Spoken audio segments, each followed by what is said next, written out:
From a meeting at the office to a big first date, there's a lot of pressure to wear the right clothes for every event. But clothes don't make the man. So why stuff your closet with things that only work for some situations? With Mack Weldon, you can build a wardrobe that looks polished in any setting. Their clothing is understated and tells the world that you stay you wherever you go. They craft each piece by combining timeless style and modern performance materials, so you can stay looking good and feeling comfortable from morning to evening. No wardrobe changes required. Browse everything from summer-ready tech linen shorts and anti-odor polos to tailored sweats and cruise for a night in. They can outfit you for anything, no matter what's on your agenda for the day. Go to MackWeldon.com and get 25% off your first order of $125 or more with promo code MACK25. That's MackWeldon.com, promo code MACK25. Support American-made tariff-free clothing with American Giant with American Giant. They aren't affected by tariffs because their clothing products never left the U.S. Get 20% off your first order when you use promo code STAPLE20 at american-giant.com. With so many options, why choose Arizona State University? For me, the only online option was ASU because of the quality. Their faculty was really involved with their students and care about your personal journey. The dedication to my personal development from my professors, that's been extremely valuable to me. Earn your degree from the nation's most innovative university. Online. That's a degree better. Explore more than 300 undergraduate, graduate, and certificate programs at asuonline.asu.edu. If you love entertainment, current events, and Hollywood, don't miss Creator to Creators, hosted by the filmmaker Meosha Bean, known for the Shudder hit documentary Horror Noir and the acclaimed film Anatomy of an Anti-Hero, Redemption. This show features interviews with filmmakers and creatives from around the globe. Join the fun with guest celebrities and gain valuable insights. Subscribe now and follow Creator to Creators. Hi guys, welcome to another episode of Creators to Creators. Today we have a special guest. Hi, I'm Segun Akinola. Welcome. What a beautiful name, by the way. Do you know what your name means? I do. It means victory in Yoruba, which is the Nigerian tribe that my family are from. Amazing.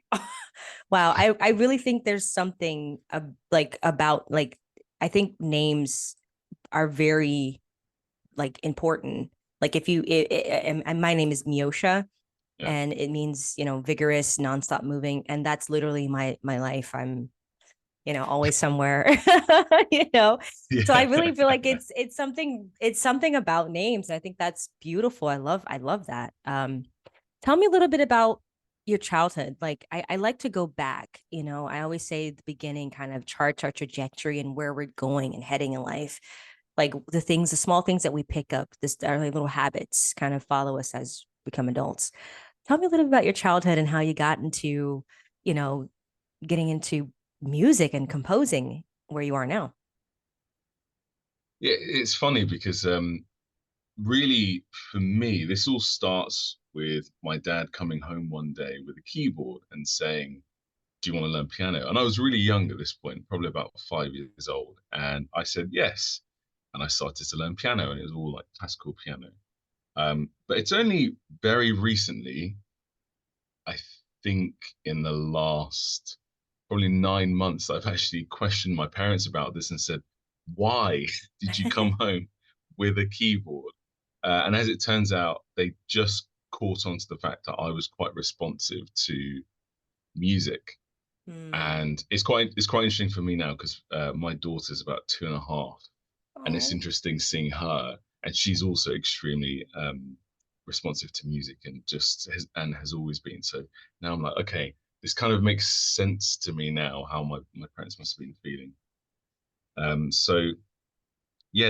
My dad came home with a keyboard, said, "Do you want to learn piano?" And I said yes, and started learning from there really. And even though that was very much on the classical route, my upbringing musically has been really, really wide because I grew up in church, which was kind of like, I don't know, Christian rock is probably like the best way that I can put it. Like a couple of guitars, bass guitar, drums, with a piano, that kind of thing. Yeah. But then at home, my dad came to the UK in the 80s, so there was a lot of 80s music. Love that. My mum was bringing all the like Nigerian stuff that she was listening to. My sisters were really into hip hop and R&B. So for me, it was just a cacophony of different sounds and different styles, and that was just normal. Everyone was bringing something different, and that basically continued even when I was older. I started kind of learning music at school and everything. I was learning about Indian ragas, and I was learning Nice. about Latin music and classical and all sorts. And all of that is really, really important to everything that I do now Yeah. as well. So it's a very rich musical upbringing. That's beautiful. Did you like, was there like a particular movie or that you watched and you listened to the soundtrack and you're like, I want to do that. Like like it just something hit you and you're like, yeah, that's what I want to do. Yeah, absolutely. I mean, I kind of knew that I wanted to do something musical from about the age of 12, something like that. Wow. Like, Wow. yeah, my sister was really important in this because I was looking at like engineering and physics and all sorts of different things. And I remember that I was thinking about careers, and I wrote a list, and I left the room, and I came back, and my sister had written at the bottom, "Follow your heart." She probably doesn't remember this Oh my actually. I should gosh, that remind is her. so Um, sweet.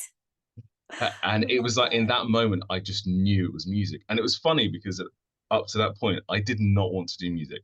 I had zero interest in it whatsoever. Um, but I knew in that moment, and it kind of just set me on the trajectory for thinking about music and what I wanted to do. And Yeah. I knew it was something in studios, and I wanted to work with artists. And initially, I wanted to be a record producer. I was really into Quincy Nice. Jones, Rick Ah. Martin, Nassif, the kind of arranger producers. So I was already in that frame of mind, working in Yeah. studios, working with artists, working with a recorded medium as well, which is quite important. But I was about what film? I watched Transformers once Mm. when I think like nothing was on TV, or my sister's TV wasn't working, watching DVDs or something. And I can't tell you what it was specifically about that film because I'd heard film scores before. I'd played some in like my school band, that kind of thing. But something about that film in that moment at that time just hit me and resonated with me. And it was like the world of scoring just came alive. And from that point onwards, basically everything changed. And my love of film grew. And I think that's it, that I've always read a lot. Like I read a lot as a Oh, child, and was always really beautiful. into thrillers, that kind of thing. And I was really into music, and it just kind of came together, this whole thing of storytelling through music. And I Mm. started going to the cinema more and whatnot. So I think it all. If you work as a manufacturing facilities engineer, installing a new piece of equipment can be as complex as the machinery itself. From prep work to alignment and testing, it's your team's job to put it all together. That's why it's good to have Grainger on your side. With industrial-grade products and next-day delivery, Grainger helps ensure you have everything you need close at hand through every step of the installation. Call 1-800-GRAINGER, click Grainger.com, or just stop by. Grainger, for the ones who get it done. Stop by Sherwin-Williams and get 30% off select paints and stains June 13th through the 23rd. It's the perfect time to transform your space with color. Refresh your home inside and out with colors that make every space feel brand new. From cozy interiors to stunning exteriors, we've got the perfect shade for your next project. Shop the sale online or visit your neighborhood Sherwin-Williams store. Click the banner to learn more. Retail sales only. Some exclusions apply. See store for details. All added up. And so, yeah, it came alive in that film. And from that point onwards, I just basically researched everything that I possibly could about music in films, and who are these people who write this music in films, and how does it work? And yeah, it hasn't stopped since then. Oh, I Pretty love much. that. Would you say that you found your purpose? 100%. 100%. Because I think that everything that I everything that I loved about being a record producer for me is absolutely directly applicable to being a film and TV composer. Oh, It's beautiful. just that I kind of have a bigger canvas, because rather than working with one artist who might be in one genre or on one record or anything like that, actually I get to work on a lot of different stories, and different stories require different things musically. Right. And this is where the rich musical upbringing becomes important, because one day it's something orchestral, another day it's something that's not orchestral. Right. The day after that is something that mixes them. The day after that, I'm leaning on all the stuff that I learned in percussion ensembles with Latin rhythms. Uh, and then the next day, I'm doing something completely different. So Love that. it just brings everything together. It definitely for me is just, yeah, the perfect thing. Wow. I think that's amazing. I think a lot of people, are going through life. I think it's a beautiful thing when one finds their purpose, like the reason what we're here for. I think a lot of Yeah, times throughout the journey, people are just kind of, I don't know, just existing. yeah, yeah, But definitely. there's it's something when you know that it's like, oh, I have this purpose and I know what I'm here for. I know what I'm here to do. I think Yeah, and I think sometimes the purpose can change over time, but yeah. I don't know. I just think that's a beautiful thing. Um, so how did you kind of get into it? I mean, like how does one find themselves in as a composer? Like that's amazing, by the way. And your resume is It's impeccable. Oh, thank you. It's a really good question, and I find that the longer I do this, the more difficult it is to answer anything like this. You're like, I It's met a kind of guy easier and when I you're, joined the Illuminati. I'm just kidding. yeah, exactly. Here's the secret passage. Yeah, it's a really good question. I think the yeah, the longer I do this, I think it ends up for me being about, I mean, for each person, their story and their background and what it is and how that influences them. And Hmm. so for me, yes, that upbringing where I had all of these different musical influences is so important to my understanding of music and to my idea of the kind of composer that I want to be, and the kind of music I like, and the kind of projects I like, and stories I like, and so forth. And so I think that part of it is about being you. But if I could dissect that a little bit more, that I would say it's about, for me, my story and my upbringing, and I guess being true to that, because there are certain things that I like. There are certain musical combinations that I like. There are certain rhythms that I gravitate towards. Even when I try and do something different, there's always going to be something that is specific to my own personal journey Right. musically and in life as well, right? We all Hmm. experience lots of different things in life, and that feeds into all of this. So I think that's definitely part of it. Um, and in terms of how do you break in, definitely being very determined helps a lot. Knocking on doors and being tenacious, and understanding that it really is important. What you know is important, and who you know is important. Because Right. if you don't know anything, but you know the right people, that you kind of get found out eventually. But equally, if you know all of the things you need to know, but you don't know people, then you'll never get the opportunity to actually learn. And this is a journey. Like every single score teaches me something different. Just like every year in life teaches me something different. So Yeah. it's really about that journey and meeting people, trying lots of different things, um, and enjoying the ride as well. It's not a short journey. It's not a sprint. It's definitely a marathon.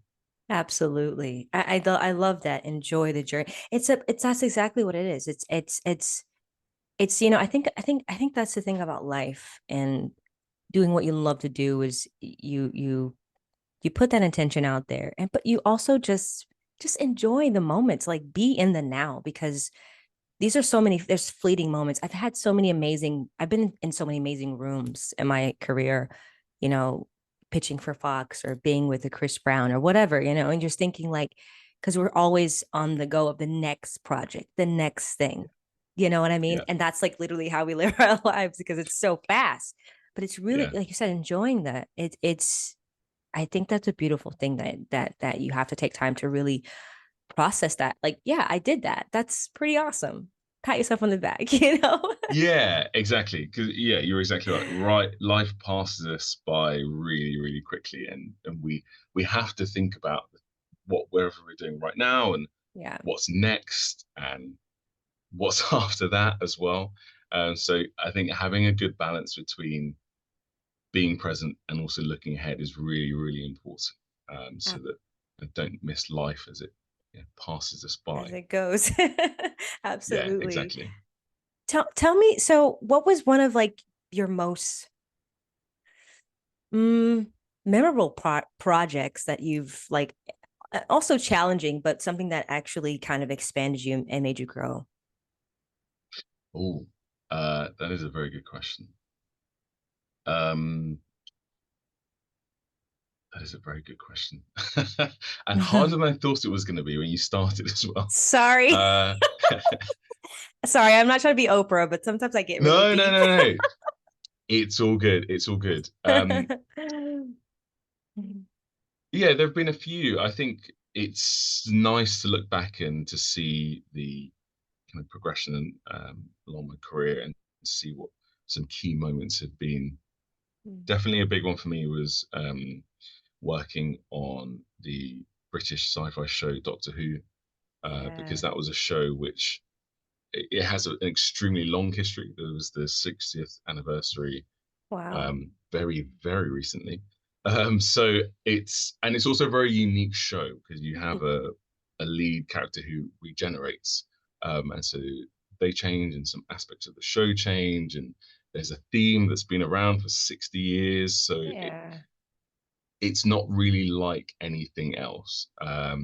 Plus, it's a lot of music and a big turnaround, and all of those kind of things. So for me, that was definitely something because when I came onto the show, the idea was to change the music and move in a different direction. And so Mm. I was coming in with the kind of the weight of history, but also the responsibility of doing something different and being creative and trying to push boundaries and try different things. So that was definitely something great to work on. The people behind it were fantastic, and Oh, it lovely. was a real Lovely. joy to work with them because we tried lots of different things from a James Bond episode to an episode where I was like making sounds from the extractor fan in my kitchen and my washing machine and my creaky Amazing. chair, to an episode where I worked with incredible Indian musicians as well. Oh, So it's wow. just there was so much that we did on that, and I have a lot of great memories from being in the studio with wonderful people as well. So that's definitely one of them. Along with I did Apple's film 9/11 inside the President's War Room, Wow. which was Wow. to talk about responsibility. I felt a great deal of responsibility. Yeah. Oh my gosh, yeah.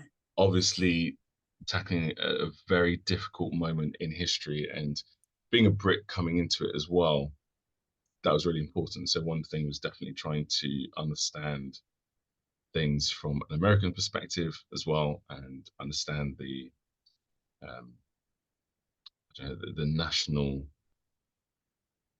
difficulty and grief and everything that came with it as well. Yeah. So that was quite an important That's for me. beautiful. That's beautiful. I just were like, and how, like, what's your process when you get something that comes to your desk, like a project? Like, what do you do? Kind of walk me through that. Like, I'm just so curious of your world. Yeah. The first thing is usually reading the script. Hmm. I generally get onto projects reasonably early. So I'll Okay. generally read the script and then have a discussion with the director and the producers about the music and where they're at, any ideas that they have, the ideas that I have. And essentially at that point, all I'm trying to do is get to the heart of the story. What Right. is the what is the beating heart of it? What's the thing that keeps it ticking, particularly emotionally as well. So Hmm. Mm-hmm. it might be that it's actually a story about loss and life or birth or new beginnings or whatever it might be. And then what I'll try and do is figure out musical themes that work with story elements. So that might be that a character needs a theme, or it might be that there's again, it might be something about friendship, and so we'll have a friendship theme rather than specifically one character. But whatever the key elements are, and then I'll just start writing, even if they haven't started shooting or anything. I'll just start writing, and I Hmm. find that in that process, we usually always get to the core of what we're aiming towards, and it's really helpful to have an opportunity to start to figure out what the music isn't going to be as well. Mm-hmm. So it's always really, really useful, and we usually come up with something that then goes into the edit. So when they start editing, they've got some of my work as well, and that can go in, and we're kind of playing around and toying with ideas from the very, very beginning. And then they're obviously editing and they get to a point where actually then I kind of start work properly. But by that point, we've figured a lot of things out and we've been talking, and some things would have changed and grown and moved. But that initial work is always really, really useful and really important. And Nice. it's never wasted in my experience.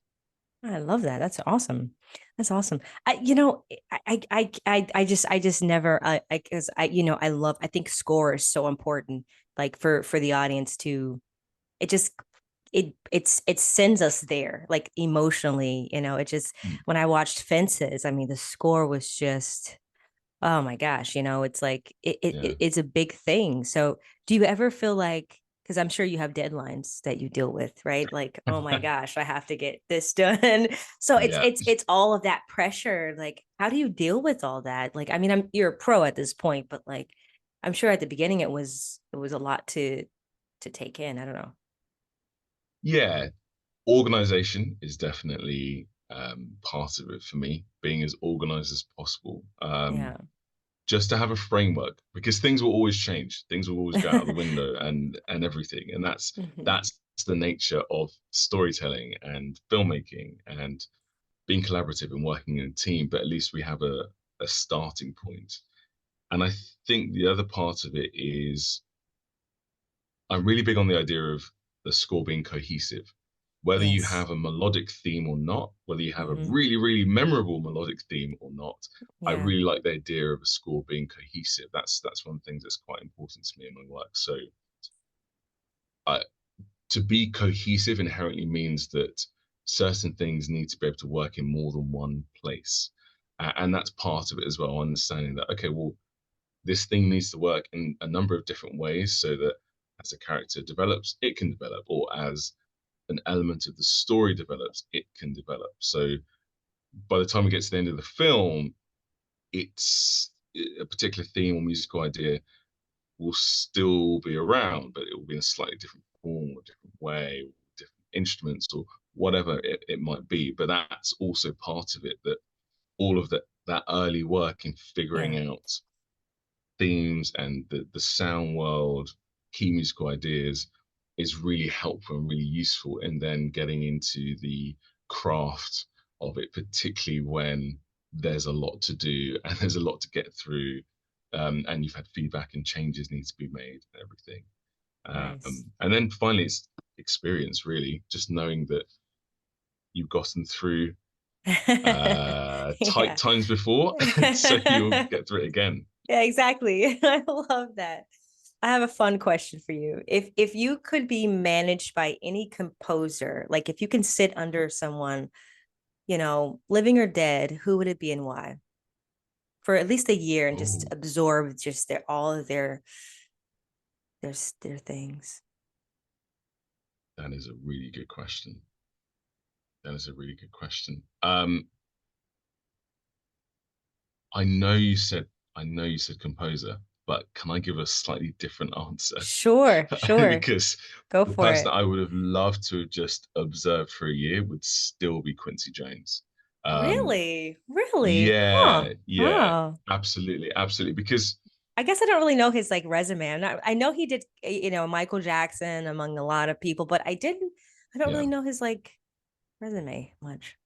yeah. Well, the interesting thing is that he also did film scores. Like he did the original Italian Job, The Oh, Color nice. Purple, like actually quite a lot. And for me, he was just such a big influence musically at that point when I was really into the kind of production side of things, but I was then discovering film and then Hmm. realized, oh, actually, he was composing. That was amazing, and particularly because he just seemed to transcend different styles and genres and different people, but you could always pick up on the musical identity. Yeah. And even now I'll go back and listen to like his early stuff and listen to um, all sorts of different albums he's worked on either as a producer or whether they're his own works, and you just hear all those musical ingredients. And that was a all of those things were really important to me when I was starting to really analyze music, try and learn Mm. about it, and Hmm. understand how I could basically bring my ideas to life. And all of those things are really important even now, even in the world of scoring. At the end of the day, music is just music. It's Yeah. not, it's just music. It, my kind of viewpoint is it's all kind of the same. I mean, obviously it's different and exciting and people do different things, but Hmm. ultimately it's all music. So Right. something that you learn in one area can be exciting and useful in a completely different area. You can get influences from all sorts of places, which is why Nice. I still listen to a lot of music. My day almost starts with listening to music that is I completely love different to what that. I'm writing on, so I can just keep growing and learning and be influenced by lots of different artists. That's amazing. I love that. I have another fun question. There's no wrong answer, but the three levels of influence: money, power, and respect. And if you could choose one of those things, which one would you choose and why? Uh, definitely respect. Ah, Definitely respect. nice. Nice. Uh, I think maybe it's just something about value to me, but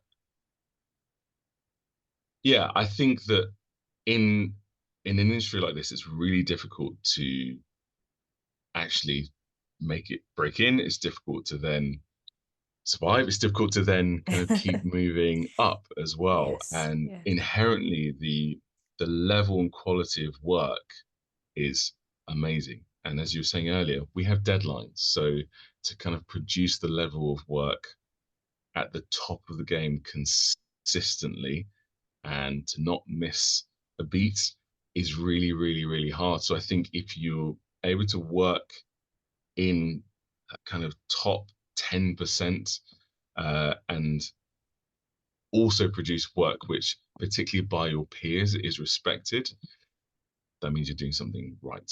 And it'd be pretty cool to be part of that group. I love that. Absolutely.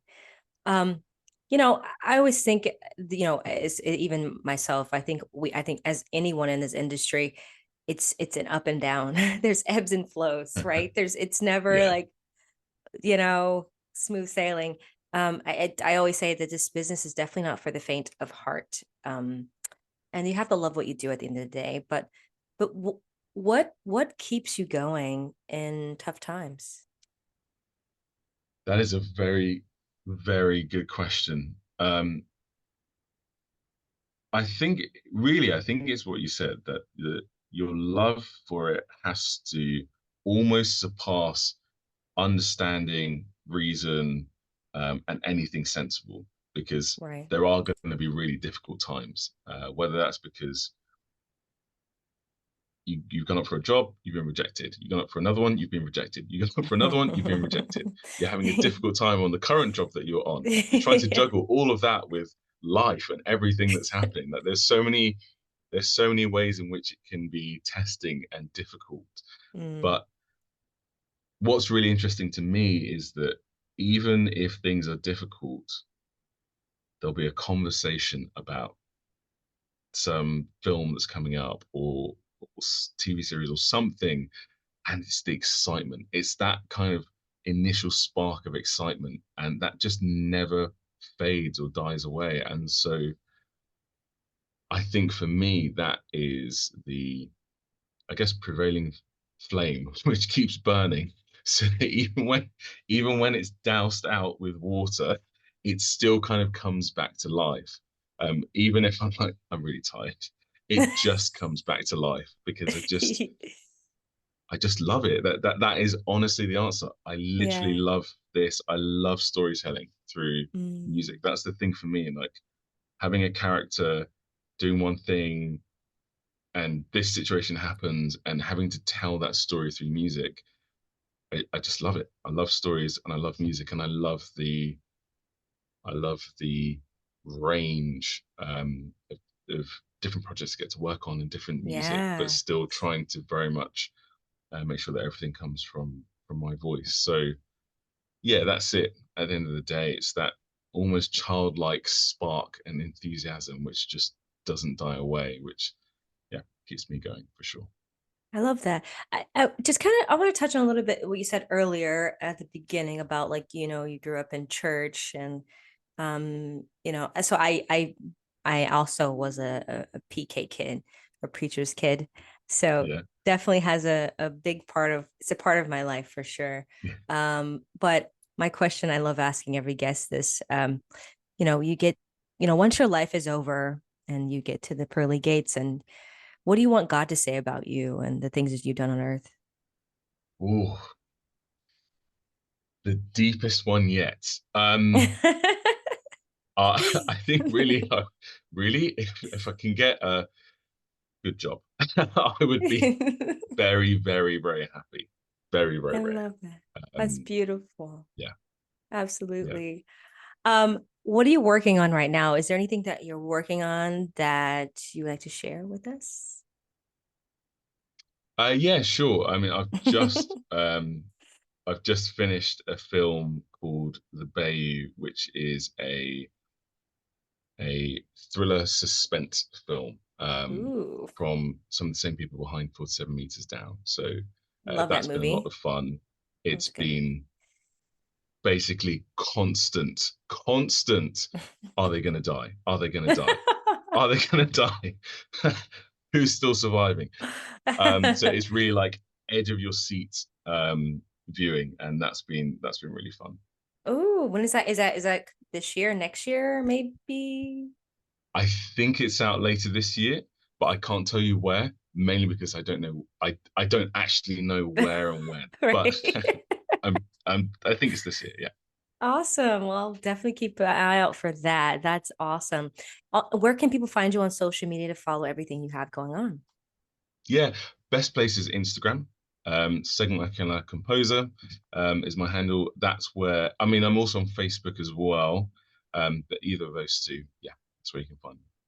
Awesome. Well, this was lovely. I feel like I feel like there was this was a really fun conversation. I got to learn a lot about you and I just really enjoyed it. Thank you for coming on.